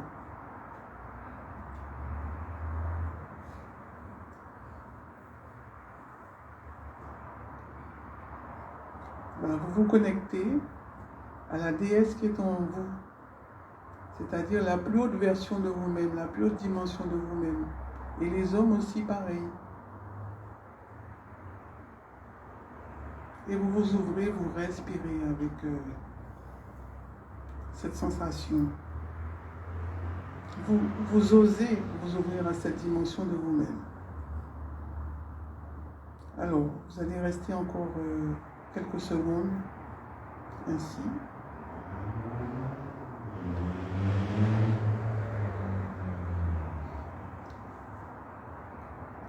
Ensuite, petit à petit, vous allez laisser vos yeux s'ouvrir, mais pas d'un seul coup. Vous allez progressivement laisser vos paupières s'ouvrir avec un regard positif, un regard bienveillant sur vous-même. Et quand on a su poser un regard bienveillant sur soi, on peut enfin poser un regard bienveillant sur les autres. Donc vous allez simplement, ce que je vais vous demander, c'est de regarder la personne qui est à côté de vous. Vous allez chercher une personne à votre droite ou à votre gauche. Si elle n'est pas devant vous, elle est derrière vous. Vous allez la regarder dans les yeux. Voilà. Et quand je te regarde dans les yeux, ça va venir. Vous allez trouver quelqu'un. Voilà, il y a deux, ici et là par exemple. Voilà, vous allez vous regarder dans les yeux. Et quand vous regardez dans les yeux, sans parler, voilà, vous respirez. Voilà. Donc la lumière en moi, la déesse en moi, reconnaît la lumière et la déesse que tu es. Donc ne restez pas seul.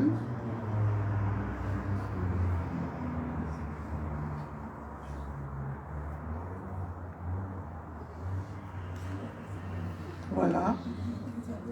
Voilà, regardez autour de vous s'il n'y a pas quelqu'un qui a été seul. Et n'hésitez pas. Et ressentez comment ça vous fait du bien d'être reconnu dans votre divinité, dans votre puissance, dans votre lumière. Et osez exprimer à partir de maintenant la lumière que vous êtes. Voilà, vous en avez besoin et votre entourage en a besoin, votre famille en a besoin. Voilà. Ah, vous n'avez pas fait l'exercice?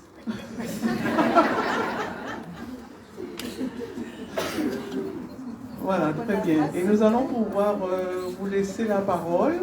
Est-ce qu'il y a quelqu'un qui veut s'exprimer après l'exercice, qui veut dire quelque chose? Puisque peut-être que tout le monde n'a pas l'habitude de faire ce genre d'exercice. Vous voulez dire quelque chose? Est-ce que vous pouvez juste rappeler la phrase? Alors, il y a eu plusieurs phrases. La lumière, concernant la lumière. Alors, c'était au début? Non, juste là. Juste là? Ah oui, simplement, la lumière que je suis reconnaît la lumière que tu es. Ok. Et qu'est-ce que j'ai dit? La déesse. Oui, la déesse en moi reconnaît la déesse que tu es. Voilà. Donc, et c'est bien de recevoir un regard bienveillant, un regard respectueux. Et c'est ce que nous devons cultiver, le respect envers nous-mêmes et être conscient de ce que nous véhiculons. Voilà.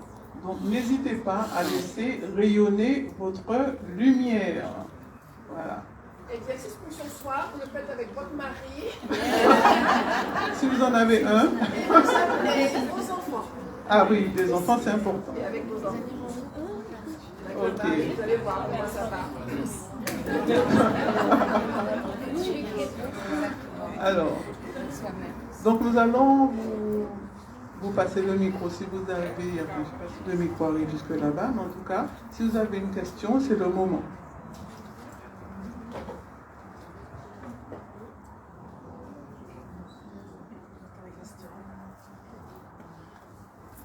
Bon, nous sommes dans le bon timing, nous avons encore une demi-heure, alors profitons-en. N'hésitez pas. Oui, il y a une question. En fait, c'était une question concernant l'organisation du week-end, en fait.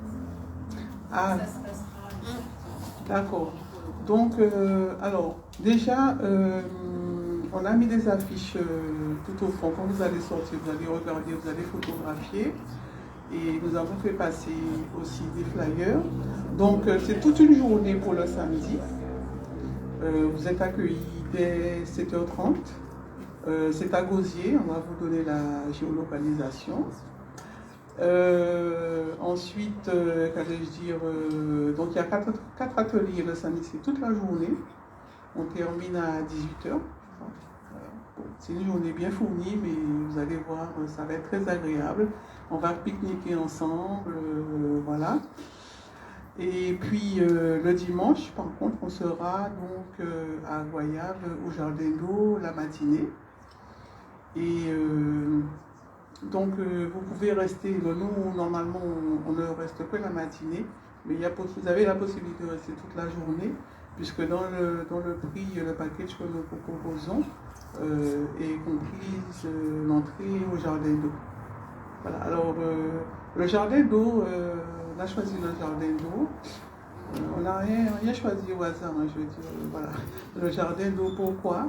Parce qu'il faut savoir qu'il y a une gardienne au jardin d'eau qui est maman de l'eau. Voilà, donc en allant au jardin d'eau, c'est aussi une manière de se reconnecter à nos traditions ancestrales. Voilà. Et maman de l'eau, bon, c'est vraiment, en fait, on va dire, celle que nous retrouvons partout et qui nous relie, nous, afro-descendantes, puisque nous retrouvons aussi Mami Wata en Afrique. C'est elle qui nous a accompagnés durant la traversée, qui a accompagné, en fait, je veux dire, nos ancêtres qui sont arrivés ici. Et moi, j'aime beaucoup cette figure mythique, cette divinité, cette déesse, on pourrait dire, qu'elle est maman de l'eau. Et je regrette que dans les contes et légendes, moi, quand j'étais petite, quand je lisais les contes et légendes, elle a été beaucoup diabolisée, alors que justement, elle était là pour nous soutenir. Donc, c'est aussi un hommage que nous rendons à maman de l'eau. Voilà. Juste pour samedi, je ne pourrais pas assister à l'atelier, mais est-ce que dimanche je pourrais? Non, alors il faudra voir avec nous après.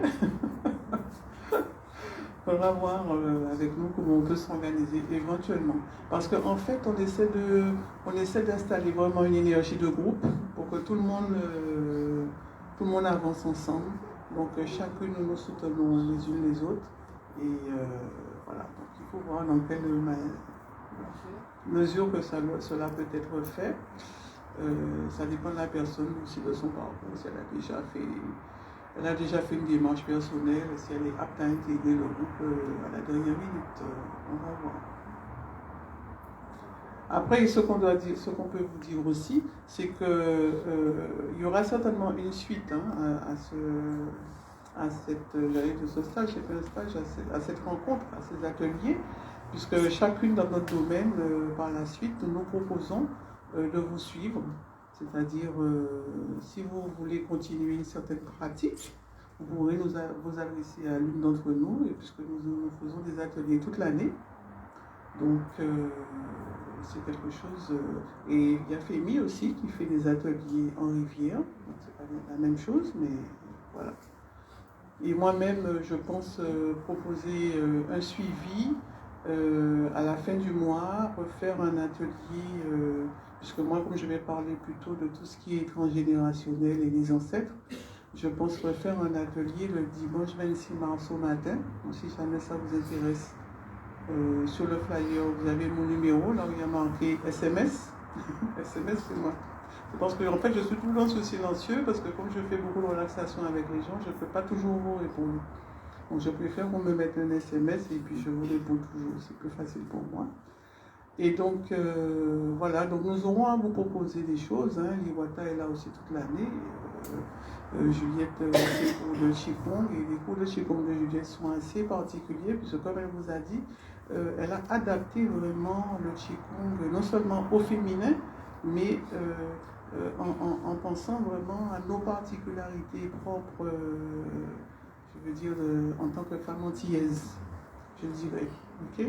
Voilà, donc chacune a des spécificités, et puis Cybèle, tu fais toujours des cercles de femmes. Moi j'en fais de temps en temps, mais j'en fais de moins en moins, parce que je suis à la fois sur la métropole et sur la Guadeloupe. Donc je fais à peu près la moitié de l'année ici, la moitié en France, et parce que j'ai encore d'autres activités, d'autres projets, bon voilà, je suis un peu multitâche. Voilà, donc... mais c'est pour ça que je profite pendant que je suis là pour pouvoir proposer.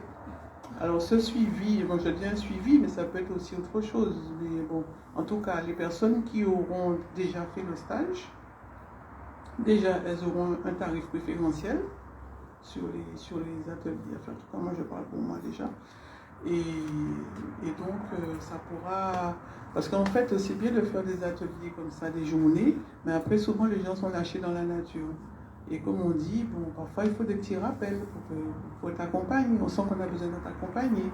Après, on peut être aussi être accompagné à titre individuel. puisque nous sommes des thérapeutes, donc nous pouvons vous accompagner aussi individuellement. Donc c'est à vous de voir quel type d'accompagnement dont vous avez besoin. Voilà. Alors, est-ce qu'il y a d'autres questions par rapport à la pratique? Donc ce soir, il y a un tarif préférentiel pour les personnes qui sont là. C'est 140 € pour les 2 journées, en fin de journée et demie. Voilà, et je peux vous assurer que vous ne serez pas déçus. Vraiment, cette idée-là, c'est vraiment pour pouvoir amener des femmes qui sont déjà en conscience à avancer. Et nous sommes tous responsables de nous et de la société, je dirais. Okay. Nous avons un rôle à jouer, il faut que nous retrouvions vraiment notre place, notre vraie place. Et comme je disais tout à l'heure, faire rayonner notre lumière et notre puissance. Voilà. Et c'est pas simplement dire, ancien forme de bout, machin, et puis voilà, Kemberet, pas molli. Bon, là, je pense qu'à un moment donné, il faut savoir s'accueillir pour avancer autrement. Ok? Voilà. Je ne sais pas que je ne renie pas cela. On en a eu besoin, hein, le Kemberet pas molli, on en a eu besoin. Mais ça peut se faire à un moment donné, mais on ne peut pas vivre toute une vie à porter comme ça, être des piliers, potomitants. Voilà. À un moment donné, il faut aussi se dire, bon voilà, j'ai aussi droit au meilleur pour moi-même, et puis avoir de la douceur pour soi-même, avoir du respect, parce que comme on dit, qui veut du respect s'en procure. Voilà. Autre chose?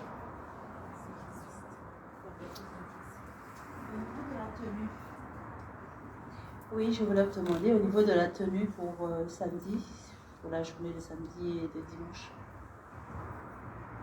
Donc pour dimanche, on en a déjà plus ou moins parlé et on va vous le redire.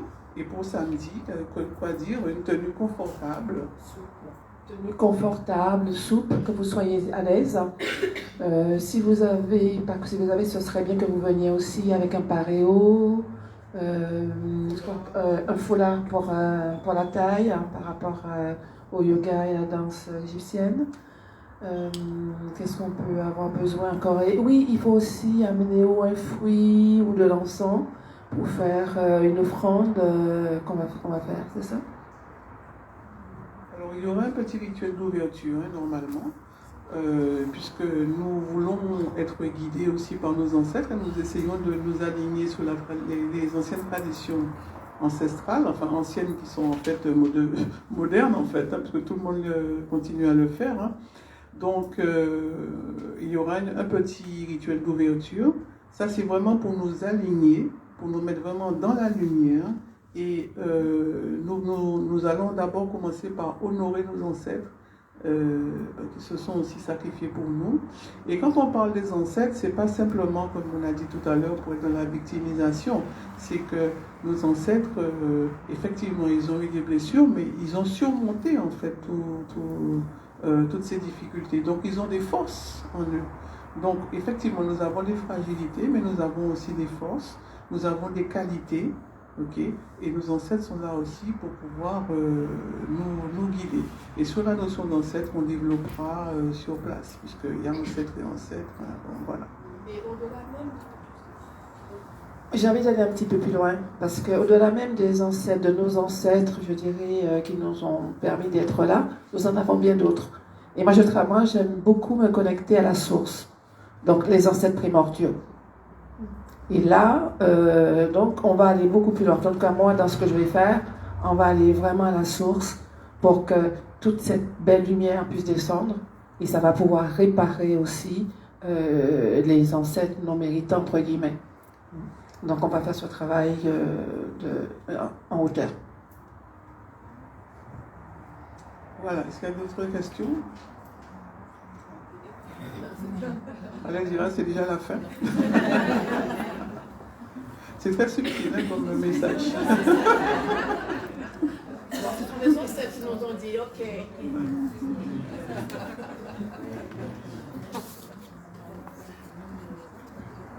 Moi, je voulais poser une question sur les techniques asiatiques là, que vous utilisez pour dans les divers ateliers.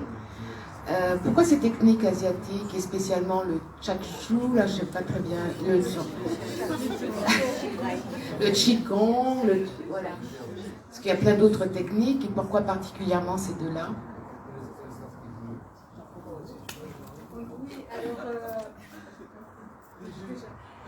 Alors, en ce qui concerne le shiatsu, bon, c'est vrai que c'est ma pratique, je suis arrivée au shiatsu parce qu'à un moment, je me posais la question sur ce que c'était que l'énergie.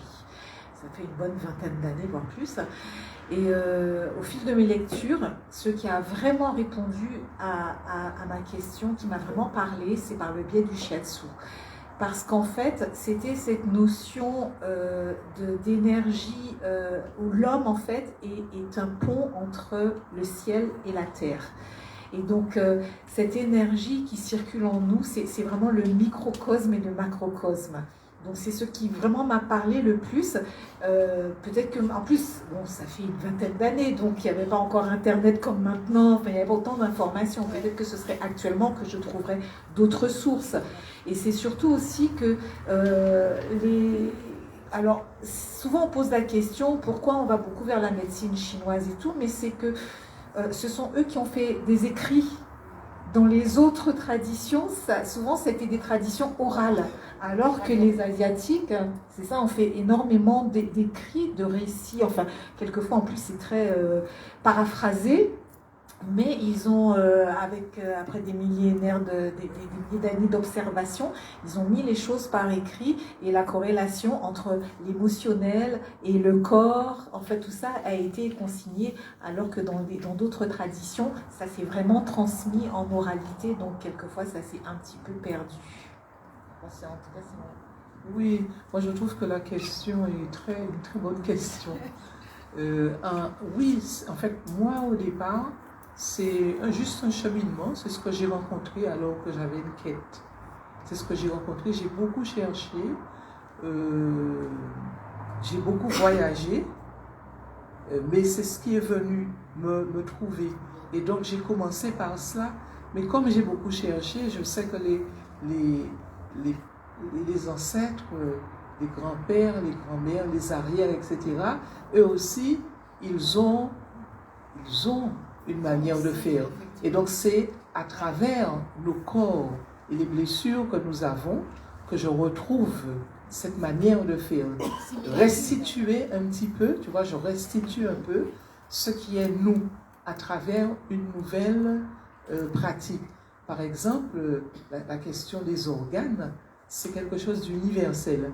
Mais nous avons une manière de ressentir pourquoi nous, c'était l'organe.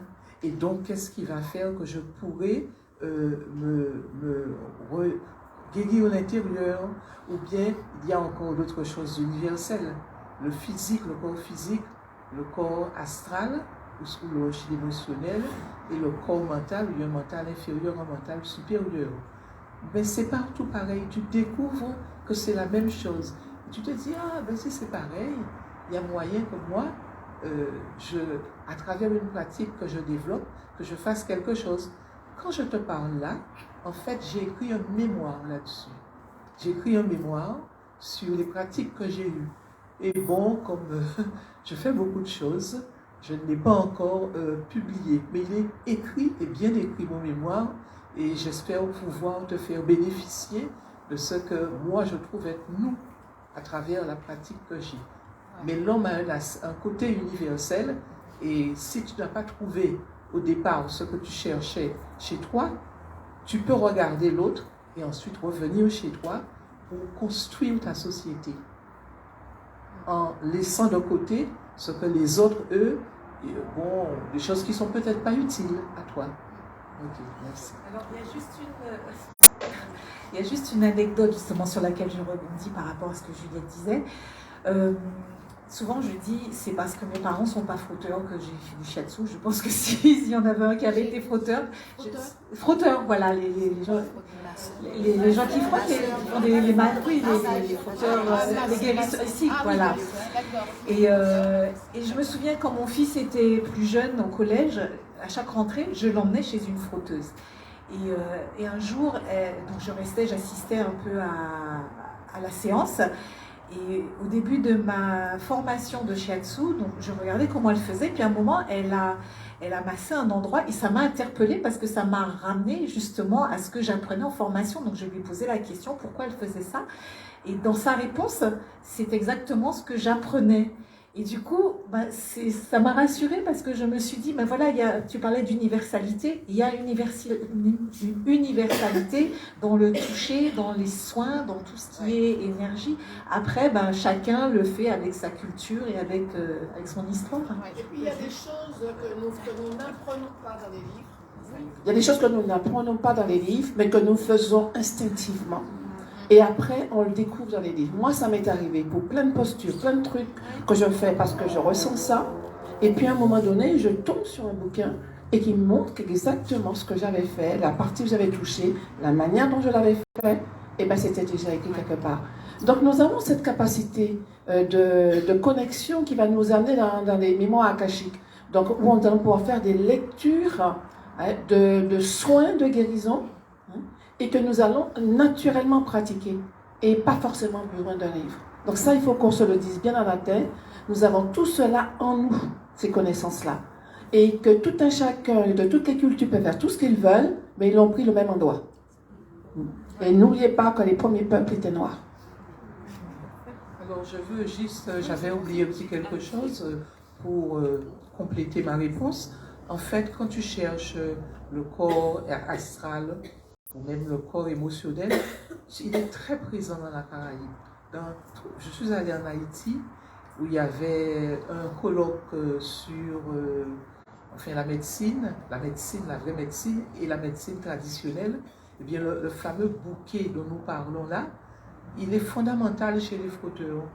Il est fondamental dans la manière dont les mères guadeloupéennes, autrefois, voyaient leurs enfants et les emmenaient chez le frotteur ou chez la frotteuse surtout pour guérir, tu vois. Et j'ai découvert ça, j'ai dit, il y a quelque chose à faire là, et revenir. Ça se fait plus ici, ça. Alors, deux choses. Dans le cursus que j'ai fait d'apprentissage justement du Sematawi, en fait, dans toute la pratique, quand on a appris les postures, les enchaînements, même si le paradigme, on va dire, est différent, parce que là, on est dans du médounétaire, on est dans des postures, comme on voit sur les yogis, qui est un petit peu différent en Asie, un petit peu, mais on retrouve des choses communes. Mais en vrai, dans la pratique, j'ai eu la sensation à des moments de faire du tai chi. J'ai eu la sensation, on a appris la guérison des organes comme en quiconque. En fait, tout vient de la même source.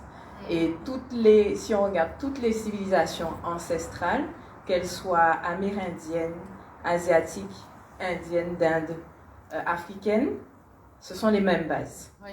Et après, c'est le langage qui va changer, la forme des divinités. Voilà, mais c'est la même chose. Parce que le frottage, je ne connaissais pas, et moi je viens d'Afrique, c'est systématique.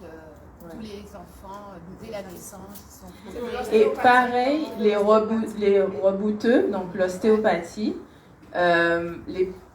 l'ostéopathie pure, au départ, c'était des rebouteux et ils remontent le bouquet, les ostéopathes de départ. Aujourd'hui, la France a changé la législation, ils ont mis que le mécanique, ils ont enlevé le viscéral, mais à la base, les ostéopathes font ça aussi. Oui. Voilà. Merci. Vous voulez rajouter quelque chose? Non, c'est bon, merci. Est-ce que la part de ce que tu disais, si? Oui, si, en Afrique, enfin au Cameroun, non, je disais je te donne juste...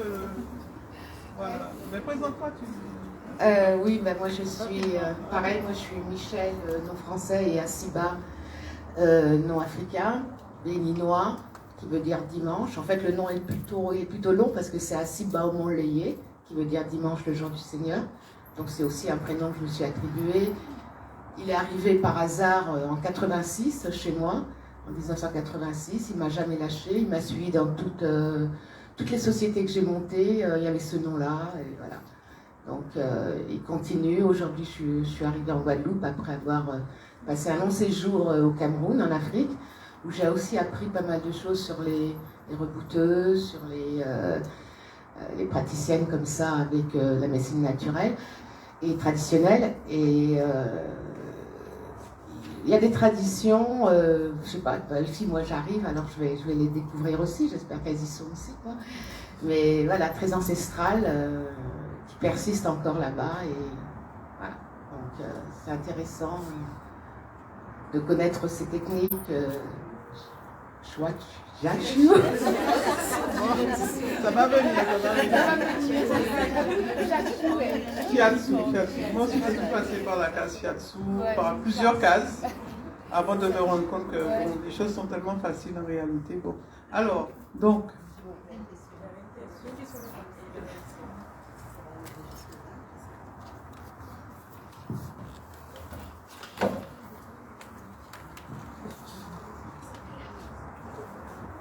Bonsoir.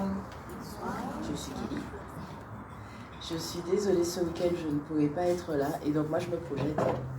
Est-ce que vous avez prévu de faire un second atelier de même type?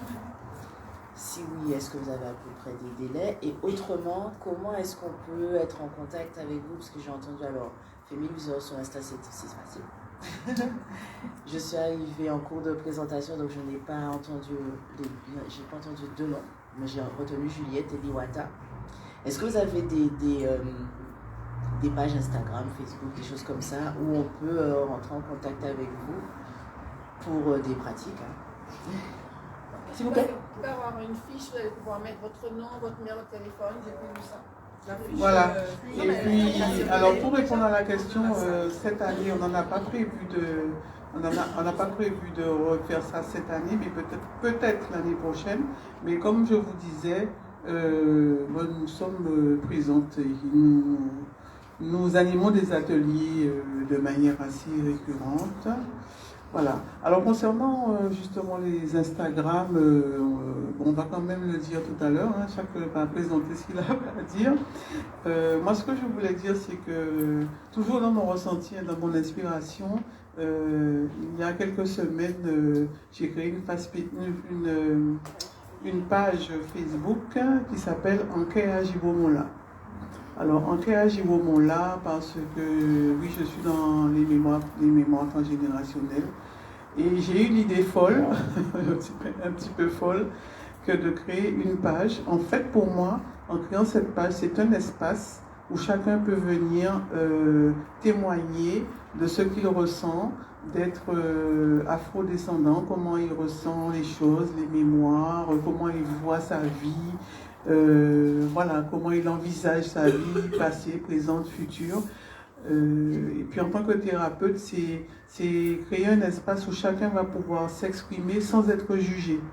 Donc c'est un espace d'expression sur ce que nous vivons par rapport à nos blessures ou pas, hein. Bon, voilà. Moi j'ai commencé à faire une petite série d'interviews et je remercie les personnes qui s'y sont déjà collées. Voilà, une petite série d'interviews, si ça ne vous dérange pas d'être sur la page. Donc vous allez sur la page, vous allez voir Anke Ajibomola. Alors ça c'est en créole, hein? Donc Anke A-N-K-E Anke Ajibomola, J-I-W-O-M-O-N Jiwomola. Voilà. Vous allez déjà retrouver ça. Sinon, vous avez ma page Facebook Maryse Izima-Mirin. Alors, en tant que thérapeute, j'ai un Instagram qui est Maryse Relax. Maryse, le trait du dessous, Relax. Ça, c'est la page Instagram. Et ensuite, pour tout ce qui est ancestralité, puisque je me suis mise un peu dans cette mission d'ancestralité et après être partie au Bénin.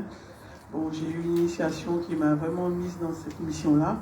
Et donc j'ai un compte Instagram qui s'appelle mon.ancêtre.africain. C'est facile à retenir, mon.ancêtre.africain. Voilà. Et puis, voilà, les autres vont dire... alors, de toute façon, vous pouvez nous joindre à nos numéros de téléphone avec le numéro que vous avez là. Et puis... alors, Fémi qui est très active sur Instagram, que je suis d'ailleurs, très activement. Mais comme elle disait, vous allez chercher chez Louisor ou Mi-Fait Source. Mi-Fait Source, c'est moi et vous verrez ce que je propose. Toujours dans les traditions, il y a aussi, je poste pas mal de choses sur les bains, puisque je suis également baph thérapeute. C'est le nom moderne pour les bains de feuillage. Voilà. Donc voilà. Donc j'en parle beaucoup et je fais des ateliers autour de ça. Donc voilà. Alors moi, j'ai pas d'Instagram pour le moment. Non, en fait, c'est que je suis en train de me réinventer. Donc c'est pour ça que je suis en train de refaire mon Instagram. Par contre, on peut me contacter sur un autre Instagram d'un espace dont je m'occupe, un espace qui rassemble différents thérapeutes, qui propose différents ateliers. Donc c'est Espace Meraki, M-E-R-A-K-I, Guadeloupe. Et étant donné que c'est moi qui m'en occupe, donc vous pouvez me contacter par là. Et dans quelques jours, quand je l'ai fini, je vais sortir mon Instagram. Kibélé. Hein? Non, Instagram, j'ai pas de Facebook. Voilà. Sinon, c'est le numéro de téléphone, 50 96 16. Et c'est Cybèle Trésor. Donc, ça peut être WhatsApp, SMS, voilà. Eh bien, moi, je n'ai rien pour le moment. En fait, j'ai tout, mais je ne m'en sers pas parce que ça prend beaucoup de temps. Beaucoup de temps. J'ai 2 Facebook. Un Facebook Qigong. Vous allez chercher Juliette Qigong, vous allez trouver avec QI-G-G-O-N-G. Non, oui, voilà, c'est ça. Et un autre, c'est notre ancêtre solitude. Okay? Mais je vois les messages au moins 15 jours, 3 semaines après. Donc je crois que là, il va falloir que j'y aille. Je préfère vous donner mon numéro de téléphone. Et dès le début de l'année, toutes les activités sont pleines au début de l'année. Donc c'est peut-être pour ça que je néglige d'aller sur le Facebook. Alors le 06 90 74 76 29. Et là, je vais m'habituer, si vous m'écrivez beaucoup, je vais m'habituer à aller à nouveau sur les Facebook que j'ai. Bon, en tout cas, il y a quelque chose que je remercie les personnes qui sont dans la salle, bien sûr, mais aussi les quelques personnes que j'ai invitées, et je n'avais pas vu leur présence, et elles sont là. Donc je suis très contente de votre présence. Voilà.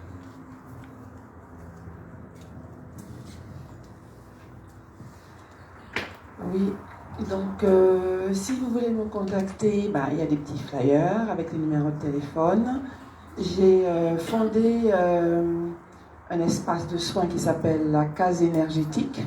Et évidemment, j'ai un site. Et il vaudrait mieux que vous étiez sur le site, parce que ce soit Facebook ou Instagram, j'ai tout ça, mais je ne vais pas dessus. C'est trop chronophage. Et puis, j'aime pas raconter ma vie non plus. Donc le site, la case énergétique, et je préfère encore même qu'on m'appelle, comme ça on prend le temps de discuter, j'invite à avoir une tisane du jardin, et on peut, voilà, les choses se passent comme ça, ou alors prenez un rendez-vous pour un soin, que ce soit individuel, voilà. Même mes animations, mais je ne mets même pas sur le site non plus, moi ça va de bouche à oreille, je forme par exemple des thérapeutes. Ça se fait de bouche à oreille et je choisis les gens, en fait. Il faut vraiment que les gens soient dans l'énergie que moi je pense qui est celle où on doit aller. Et je ne veux pas des personnes que j'ai formées, des personnes transmettre des connaissances de plus de 40 ans à n'importe qui va en faire n'importe quoi. Donc je sélectionne vraiment et les personnes viennent à moi naturellement et ça se passe comme ça. Voilà, donc je suis un peu, vous voyez un peu comment je suis. Super, voilà. Je me respecte en fait. Voilà. Alors mon numéro de téléphone 06 90 67 67 06, très simple. 67 67 06 et pour les mails la case énergétique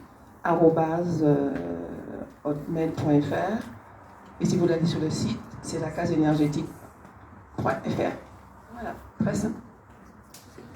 Voilà, alors je vais juste donner mon numéro, parce que le numéro que vous avez là, c'est uniquement par SMS, mais sinon pour WhatsApp, j'ai un autre numéro que vous pouvez noter. Donc, vous verrez sur WhatsApp, mon nom c'est Maryse Iffet. Vous pouvez aussi me trouver sur Telegram, hein, sur Maryse Iffet.